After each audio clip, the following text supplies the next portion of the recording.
So everything has a process, and if you're determined, you're going to succeed. So this morning I was like, it's cold outside, so I'm not going to go running. I'm going to jump on my trampoline, which mind you had snow.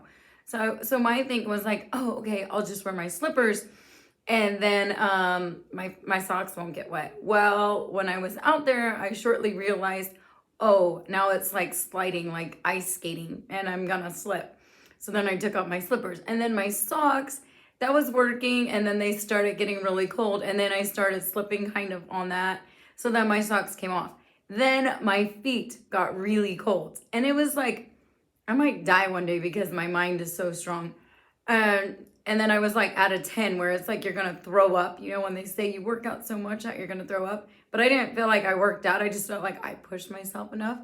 And then I came inside and put warm socks on, and then I finished my 30 minutes of cardio. So the point to that story was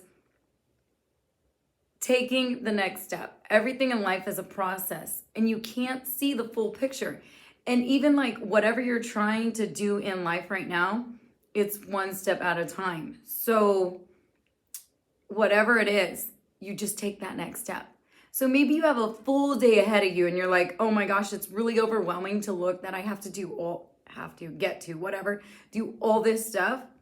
But if I just look at it like, okay, at 9 o'clock I have this, 10 o'clock I have this, 11 o'clock I have this.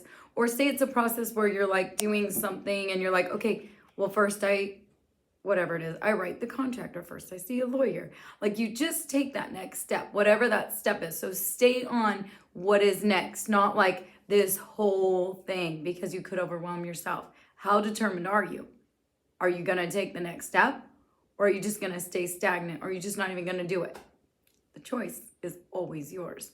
So what are you going to do with what you know and where you're at in your life right now? That's the big question. What are you going to do?